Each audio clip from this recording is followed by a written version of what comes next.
आजच्या क्लासमध्ये पाहणार आहोत solution of quadratic equations by completing the square method. Actually हा पार्ट आपल्यासाठी खूप महत्त्वाचा आहे। मी यामध्ये एक वर्ड थोडा वेळा आधी वापरलाय, तो वर्ड है कंप्लीटिंग द स्क्वायर।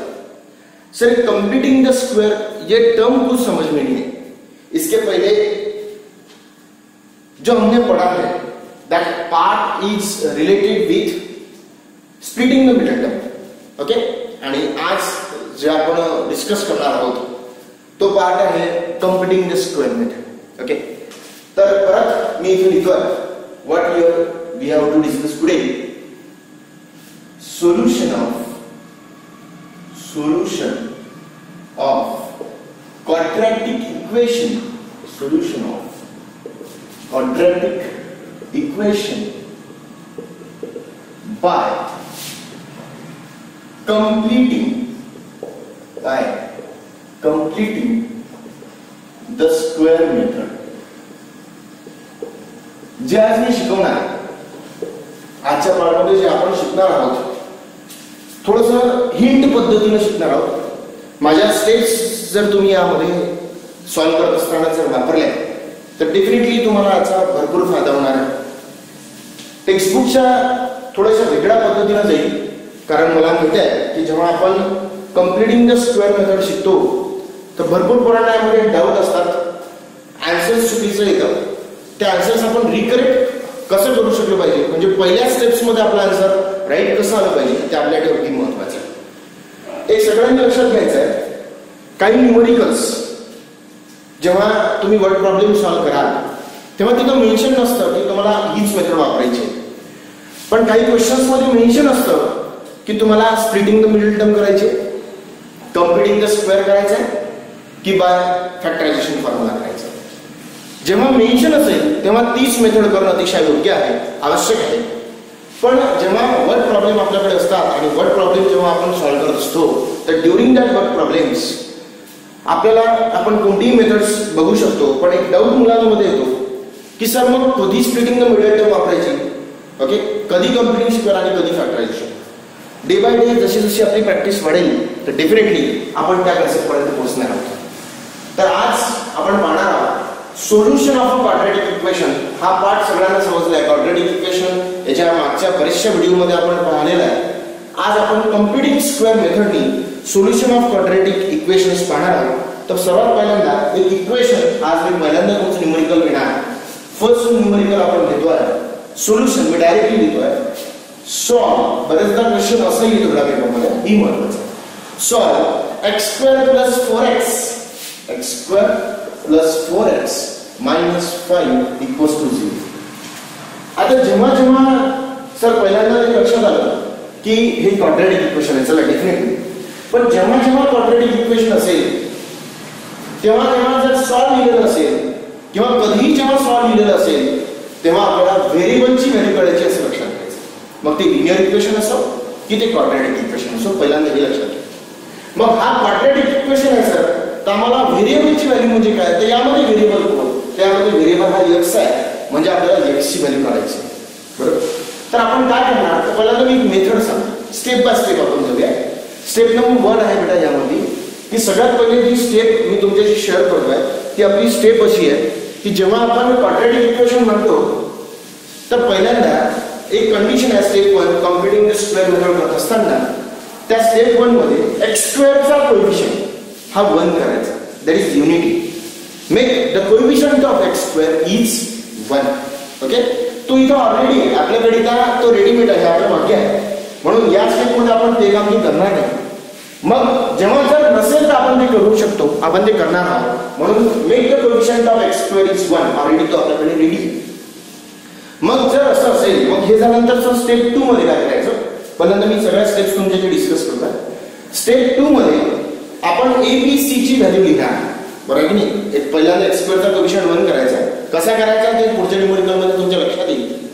केल्यानंतर ABC च्या व्हॅल्यू आपण लिहिणार, त्या ABC च्या व्हॅल्यू आपण लिहिल्यानंतर आपण एक थर्ड टर्म तयार करणार, त्याला आपण TT म्हणणार, लक्षात ठेवा। हा स्टेप 3 आहे। स्टेप 1 होती make the coefficient of x² is unity, step 2 होती write down the values of A, B and C, okay. Step 3 होती find out the third term, त्याला आपण टीटी म्हणतो, third T term T. Okay, TT आपण काढणार आणि तो टीटीचा फॉर्म्युला आहे -b अपॉन ट्वाइस a चा whole square. Okay, -b upon twice a का होल स्क्वेअर. ती टर्म स्टेप 4 राहणार, जी थर्ड टर्म आपण स्टेप 3 मध्ये काढली.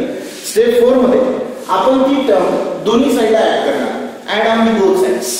ओके, पहिल्यांदा राइट हँड साइड जो आपला कॉन्स्टंट असेल त्या सोबत त्या स्टेप मध्ये आपण कॉन्स्टंट टर्म दुसऱ्या साइडला घेणार. ओके, ती थर्ड टर्म आपण दोन्ही साइडला ऍड करणार आणि मग तिथं automatically whole square completing the square term तयार होते. मग कम्प्लीटिंग द स्क्वेअर टर्म साठी सर इथं कोणते दोन फॉर्म्युले महत्त्वाचे आहेत? इथं दोन फॉर्म्युले महत्त्वाचे आहेत. त्यापैकी पहिला तो आहे a+b होल स्क्वेअर आणि दुसरा आहे a - b होल स्क्वेअर. आपल्या सगळ्यांना माहित आहे a+b होल स्क्वेअरचा फॉर्म्युला असतो a² + 2ab + b². मी मुद्दाम लिहिणार नाही, आपल्याला माहित असलं पाहिजे. आणि दुसरा फॉर्म्युला आहे a - b होल स्क्वेअर आणि त्याचा आन्सर असतं a² - 2ab + b². तर चला आपण सुरुवात करूया या न्यूमेरिकलमध्ये. तर ऑलरेडी जसं आपल्याला इथे दिसतंय x² + 4x - 5 म्हणून पहिल्यांदा मी लिहितो आहे x² + 4x - 5 = 0. स्टेप 1 होती सर माझ्या म्हणण्यानुसार, माझ्या स्टेपनुसार चला खूप इझीच आहे. It is by trick. Make the coefficient of x² is 1. तो ऑलरेडी आहे. स्टेप 1 आपली इथं संपली.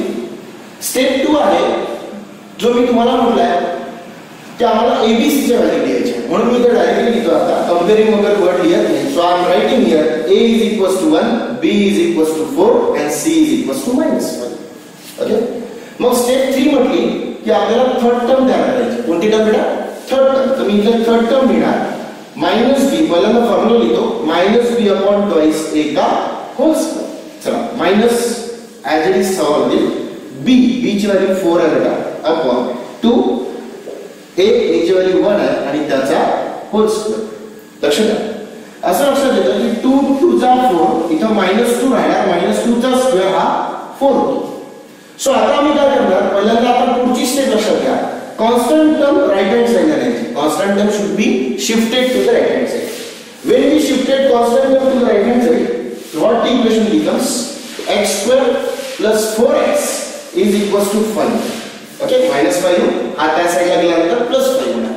आता आपण ही थर्ड टर्म दोन्ही साइडला ऍड करणार. Add I am writing here 4 on both sides. Add 4 on both sides. Sir याचा बेनिफिट काय होतो त्याला मी लिहू शकतो x² + 4x + 4 = 5 + 4. yes or no? So next to term x² + 4x + 4 he term आपल्याकडे रेडी आहे. आता एक टेक्निक इथं तुम्हाला लक्षात घ्यायची. आता ऑटोमॅटिकली इथं होल स्क्वेअर तयार झाला. आपण लक्ष देऊया, पण मी काय टेक्निक सांगतो म्हणजे मग तुम्हाला मी आन्सर सांगेन. जो x² इथं असेल तर आपण त्याचा स्क्वेअर रूट, फर्स्ट टर्मचा स्क्वेअर रूट लिहायचा. टेक्निक लक्षात घ्या, जी कोणती फर्स्ट टर्म असेल त्याचा स्क्वेअर रूट आपण इथे लिहायचा. सो इथे x² आहे, त्याचा स्क्वेअर रूट काय होतं बेटा? x. अंडरस्टूड? जर इथं प्लस असेल त्या टर्म नंतर फर्स्ट टर्म नंतर जर प्लस असेल तर आपण प्लस लिहिणार आणि मायनस असेल तर आपण मायनस लिहिणार. Done. What is the step? x² असेल तर आम्ही x लिहिणार, y² असेल तर y लिहिणार. डेफिनेटली जे असेल त्याचे आम्ही स्क्वेअर रूट पहिल्या टर्मचे लिहायचे. इथं प्लस असेल तर आम्ही इथं प्लस लिहिणार, मायनस असेल तर मायनस. दोन शिवाय शक्य. नंतर तिसरा टर्म कडे, दुसरा टर्म कडे नाही पाहिजे. थर्ड टर्म, ही जी आपली तिसरी टर्म आहे ती 4 आहे, याचं स्क्वेअर रूट लिहायचं. ओके, याच्या साइनचा विचारच नाही करायचा. याचा स्क्वेअर रूट लिहायचा. तो 4 चा स्क्वेअर रूट हा 2 होता. आपली सगळ्यांना. ओके, सो ऑटोमॅटिकली आपल्याला याचा आन्सर मिळेल x² + 4x + 4. याचा आता आपण जी टर्म लिहिली मग याला विचार न करता स्क्वेअर लिहून द्यायचा. विचार. सो ही टर्म आपली तयार होतं x + 2 whole square. Which term is that? x + 2 whole square. आणि या साइडला आपल्याला मिळालेला आहे ऑलरेडी. पहिल्यांदा त्याला सॉल्व्ह करून लिहू शकतो x² + 4x + 4 = 5 + 4 9. जसं इकडे स्क्वेअर झाला तर इकडे स्क्वेअर तयार करायचा. याचा स्क्वेअर रूट आपण लिहायचा. या 9 चा स्क्वेअर रूट होतो बेटा 3. So I am writing here 3². Okay, लक्षात आलं का सर्वांना? एकदा परत स्टेप समजून घ्या. जी आपली पहिली टर्म असेल त्याचा स्क्वेअर रूट आम्ही लिहिणार, जर प्लस असेल तर प्लस लिहिणार. ओके, लास्ट टर्म याचा स्क्वेअर रूट आम्ही लिहिणार आणि विचार न करता त्याला होल स्क्वेअर लिहिणार. आता मी आयडेंटिफाय करून देतो, करून बघा. Whole square x square ready plus 2ab 2 into 2 4 into x ready है बेटा 4x okay plus b square is 2 square is 4 automatically ready okay it is strict and then equals to 3 square कारण 9 होता तर त्याचा स्क्वेअर सर आता कसं करायचं मग तर अगदी सोपं इथे आपण घ्यायचं taking square root on both sides दोन्ही साइडला आता आपण काय घेणार आहोत बेटा square roots when you are taking square roots on both sides हा होतो x + 2 आणि हा होतो 3 ने बेटा याला लिहायला लागेल +-3 हे अगदी महत्त्वाचं जेव्हा आपण स्क्वेअर रूट घेतोय त्या स्क्वेअर रूट घेतल्यानंतर +3 ने राहणार तो राहणार +-3 कॉन्स्टंट हा +- असतो मग आता काय करायचं सर तर पहिल्यांदा अगदी सोपं x + 2 पहिल्यांदा +3 अजून करा okay so I am writing for first 3 on दुसऱ्यांदा x + 2 एकदा -3 अजून करा बरं की कारण आमच्याकडे दोन व्हॅल्यूज आहेत अगदी सोपं x = 2 हा तिकडे गेला आम्हाला x हवा आहे +2 तिकडे गेला मायनस होणार 3 - 2 आन्सर 1 राहणार म्हणजे एक x ची व्हॅल्यू आम्हाला 1 मिळणार आहे आणि आता जर आम्ही दुसरा विचार केला तर +2 हा तिकडे गेल्यानंतर -2 होणार -3 आणि हा -2 तर हा x ची व्हॅल्यू आमची दुसरी -5 राहणार ओके सर्वांना न्यूमरिकल अगदी व्यवस्थित पद्धतीने समजलेलं आहे बघा अगदी इझी पद्धतीने आपण computing the square method term शिकतोय आपण सोल्युशन ऑफ क्वाड्रॅटिक इक्वेशन हा पार्ट स्टार्ट केलाय by computing the square method solve आपला प्रश्न होता x² + 4x - 5 = 0 सगळ्यात पहिल्यांदा आपली स्टेप असते की जो की x² असेल त्याचा कोएफिशियंट हा आपल्याला काय करायचा आहे बेटा मेक दॅट कोएफिशियंट इज 1 तर पहा बेटा 1 केल्यानंतर आपल्याला करावं लागतात आपण abc च्या व्हॅल्यू कंपेअर करणार abc च्या व्हॅल्यू कंपेअर केल्यानंतर जी आपली कॉन्स्टंट टर्म असेल ती आपण राइट हँड साइडला घेणार ही आपली स्टेप 3 असेल स्टेप 4 मध्ये आपण थर्ड टर्म tt तयार करणार दॅट व्हॅल्यू इज -b/c चा होल स्क्वेअर ती व्हॅल्यू आपण दोन्ही साइडला ऍड करणार मग मी अतिशय महत्त्वाची ट्रिक इथे सांगितली जो इथं असेल त्याचा स्क्वेअर रूट आपण लिहिणार इथं प्लस तर तिथे आपण प्लस लिहिणार लास्ट टर्मचा स्क्वेअर रूट आपण इथे लिहिणार आणि राइट हँड साइडचा स्क्वेअर रूट आपण लिहिणार आणि दोघांना स्क्वेअर देणार नंतर taking square root on both sides square root घेतल्यानंतर इथे फक्त लक्षात ठेवायचं आहे की व्हेरिएबल सोबतची व्हॅल्यू ही +- ने लिहायची तर राइट हँड साइडची व्हॅल्यू ही +- लिहायची मग एकदा प्लस सोबत आणि एकदा मायनस सोबत आपण ती व्हॅल्यू घेऊन आपल्याला ऑटोमॅटिकली एक्स्ट्रा दोन व्हॅल्यू मिळतात okay so it is our solution कारण या मध्ये मी सर्वात आधी सांगितलं की सॉल्व्ह करणे म्हणजे काय तर सॉल्व्ह करणे म्हणजे x ची व्हॅल्यू काढणे आणि आपण ती x ची व्हॅल्यू इथे काढली ओके अजून आपण एक न्यूमरिकल घेऊया ज्यातून तुम्हाला अजून आयडिया क्लिअर होईल अजून चांगल्या पद्धतीने तुम्हाला समजेल आता मी मुद्दामून असं न्यूमरिकल तुमच्यासाठी घेतो आहे ज्या न्यूमरिकल मध्ये आपण x² ला काहीतरी कोएफिशियंट ठेवणार आहोत so I am writing now the next solution next question is solve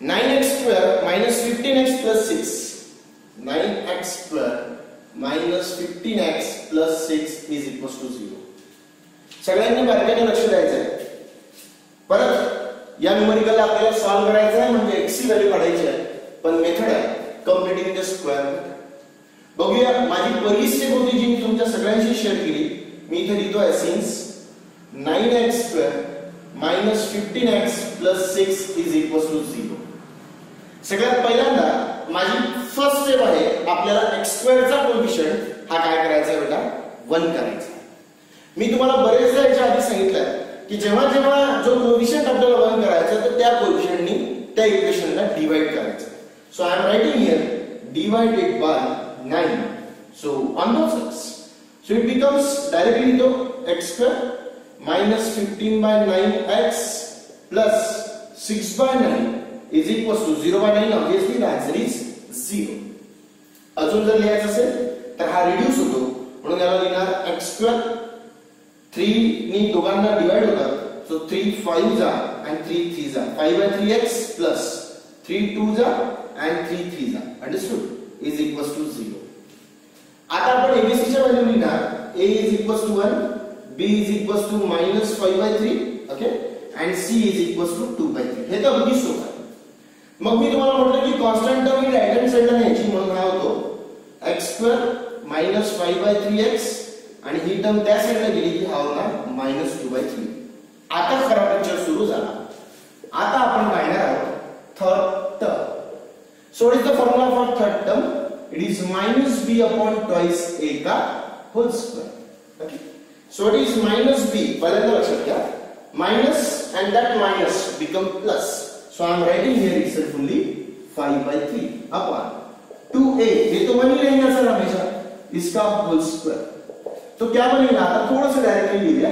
हा 3 खाली येणार, 3 2 जा 6 होणार बरोबर. 5 चा स्क्वेअर हा 25 होणार आणि याचा जो 6 आहे त्याचा स्क्वेअर 36 होणार. हा आपण दोन्ही साइडला ऍड करणार. तो मी डायरेक्टली लिहितोय x² minus 5/3x plus 25 upon 36 is equals to -2/3 plus 25 upon 36. Understood? आता काय करते बघा, दोन्ही साइडला प्लस करायचं. मी टेक्निक शिकवली. x² असेल त्याचा स्क्वेअर रूट इथे लिहायचं बिलकुल. x इथे मायनस तर मी मायनस लिहिणार आणि लास्ट टर्मचा स्क्वेअर रूट. तर 25 चा स्क्वेअर रूट हा 5 आणि 36 चा 6. हा तो होल स्क्वेअर. डायरेक्टली समजलं नक्की. एकदा परत बघा, x² असेल तर x, इथे मायनस तर मायनस, फर्स्ट टर्मचा स्क्वेअर मायनस असेल तर मायनस, लास्ट टर्मचा स्क्वेअर. ओके, चला इकडे सॉल्व करूया. क्रॉस मल्टिप्लाइड होणार. सो इट बिकम्स 36 2 जा -72 प्लस 25 3 जा, सो इट इज 75. और इनका मल्टिप्लिकेशन दैट इज 3 into 36 पहिले हे लिहितो. जेव्हा आपण असं लिहिणार तर या मेथडवर आता आपण पुढे काय करू शकतो बघूया. It becomes x minus 5/6 whole square. हा राहतो बेटा 3. ओके, हा किती होतो, तो 6 3 जा 80 कॅरी 1 3 3 जा 9 9 plus 1 10. I think both numbers are divisible by 3. So what can we write? x minus 5/6 का होल स्क्वेअर यहाँ पे आ जाएगा. 3 ने यार डिवाइड केला था 3 1 जा 3 बरोबर. 3 3 जा 9 रिमेनिंग 1 3 6 जा. ओके, 80. परत इथे लिहितोय.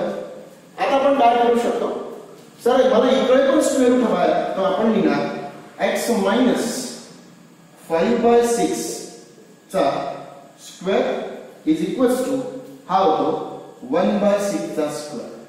अंडरस्टूड? दोन्ही करायचे स्क्वेअर रूट. म्हणजे जेव्हा टेकिंग स्क्वेअर रूट, आता मी लिहित नाही, टेकिंग स्क्वेअर रूट आपण जेव्हा म्हणणार x minus 5/6 is equals to होणार प्लस मायनस बेटा, it is very important, plus minus 1/6. म्हणून एकदा आपण लिहिणार प्लस 1/6 ना मायनस इथे गेल्यावर प्लस, आणि एकदा आपण लिहिणार 1/6 पण कसा आहे तो मायनस आणि हा तिथे गेला प्लस. थोडं बारकाईने लक्ष द्या. x is equals to denominator same, so 5 plus 1 6 6/6 it is 1. ठीक आहे, आंसर तुम्हाला आलेला आहे. दुसरा आंसर बघूया. 5 minus 1 it becomes 4 4/6. what is the 4/6? 2/3. म्हणून आपला दुसरा आन्सर येतो बेटा 2/3. ओके, अतिशय इझी पद्धतीचे न्यूमेरिकल आहे. बघा, मेथड जर तुमच्या लक्षात आली असेल तर तुम्ही हे इझिली सॉल्व्ह करू शकाल. सर्वात पहिल्यांदा आपण काय करतो तर स्टेप नुसार लक्षात ठेवा. माझ्या स्टेप्स मी इथे अप्लाय करून देतो. परत जे काही क्वाड्रॅटिक इक्वेशन असेल तर x² चा कोएफिशिएंट हा 1 करायचा या पद्धतीने. नंतर 1 केल्यानंतर कॉन्स्टंट टर्म ही राइट हँड साइडला न्यायची. a b c च्या व्हॅल्यू लिहायच्या. ऍक्च्युअली c ची गरज नाही. नंतर आपण थर्ड टर्म अतिशय महत्त्वाचं -b अपॉन टाइस a चा होल स्क्वेअर तयार करतो. ती थर्ड टर्म जी आपल्याला मिळते ती आपण दोन्ही साइडला ऍड करतो बरोबर. इथे x² तिथे x लिहिणार, y² असेल तर y, m² असेल तर t² असेल तर t. मायनस असेल तिथे मायनस लिहायचा, प्लस असेल तर प्लस लिहायचा. इथली पण लास्ट टर्म थर्ड टर्मचा स्क्वेअर रूट आपण इथे लिहिणार, अतिशय महत्त्वाचा आहे. नंतर जसं 25 चा 5 36 चा 6 आणि या साइडला हे आपण सॉल्व करणार. याचाही स्क्वेअर रूट आपण इथे लिहिणार आणि नंतर आपण त्याला सॉल्व करणार. तर आज या पद्धतीने आपण शिकलेलो आहोत solution of quadratic equation by computing the square method. सगळ्यांना अंडरस्टूड झालेलं असेल.